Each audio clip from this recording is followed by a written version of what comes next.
Hi everyone, my name is Vondechii and I'm the CEO and founder of Vondechii's Vault. And today I wanted to talk about the COVID-19 vaccine, especially since the holidays are coming up soon, and I know that this is going to be a hot topic during your holiday feast. So let's get started. So there are significant inequalities in care, from misdiagnosis to overuse of medications to the misunderstanding of cultural expressions of physical and mental distress. The United States is the only industrialized nation with no paid maternity leave and no federally required vacation.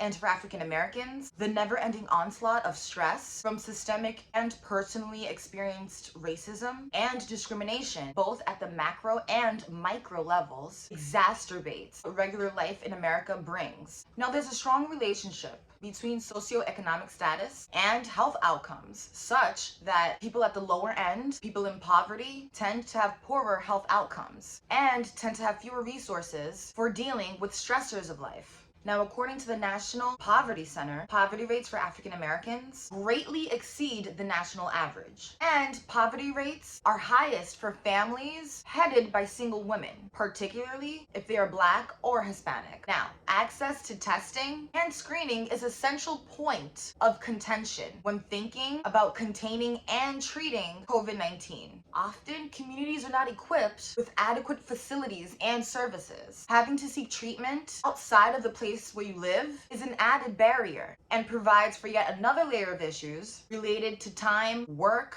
and transportation. In addition, regional differences are significant in help-seeking behavior. So when meeting with a provider, it's important to ask questions to get a sense of their level of cultural sensitivity, such as whether they have treated other African Americans before, and received training in cultural competence, and how they plan to take beliefs and practices into account when suggesting treatment. So the foremost barriers that we all face include the cost of care, societal stigma, and the fragmented organization of services. Additional barriers include a clinician's lack of awareness of cultural issues, biases, or the inability to speak the client's language. Also, the client's fear and mistrust of treatment. So communication between patients and clinicians and healthcare providers and health stakeholders is critical when it comes to complying with quarantine protocols, getting vaccinated, adhering to medication, and adhering to treatment. Also, research shows that access to these health services may be influenced by barriers including poor quality of healthcare, meaning limited access to clinicians that are culturally competent,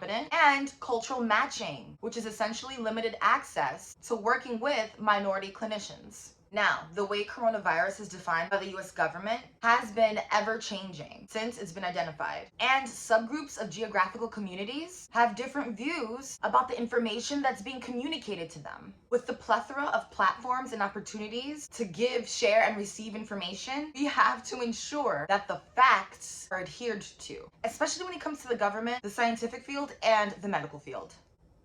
Because the way our government enforces policies and regulations pertaining to public health, specifically COVID-19, can reshape how people self-identify, communicate, and associate with public health, their health, and COVID-19. Public health works in a political context, even if it is not our own political side. We shouldn't be afraid of factual evidence. We should be afraid of muzzling the truth. Unfortunately, this has not been the case with our government thus far, especially when it comes to the White House Coronavirus Task Force, at least under Donald Trump. This mistrust in government and health policy stakeholders can lead citizens to engage in unhealthy behaviors and to look for information in sources that are not reliable in the attempt to look for a quick fix or solution to disasters like this one. This includes rushed vaccines that are not reliable or valid, stockpiling valuable health resources like personal protective equipment, and the inflating prices for PPE, making them inaccessible for those who really need it the most, because consumers have low confidence that public health officials are doing everything in their power to protect their citizens. People feel like they have to protect themselves because the government is not protecting them. And many people who don't have the resources to protect themselves due to low monetary funds further highlights the huge problem of being predispositioned to COVID-19 because you're poor or living paycheck to paycheck.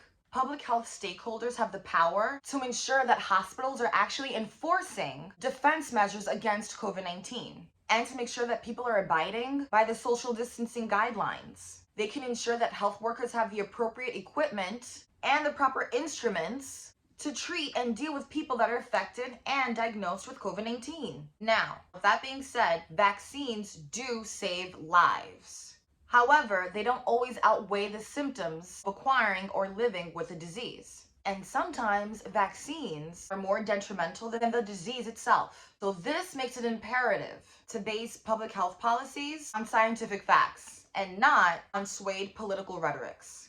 We as public health stakeholders need to understand that we need to inform the public about how the vaccine works, who it works for, and why it should be taken, including the fallacy and benefits of the vaccine before administering it to the general public.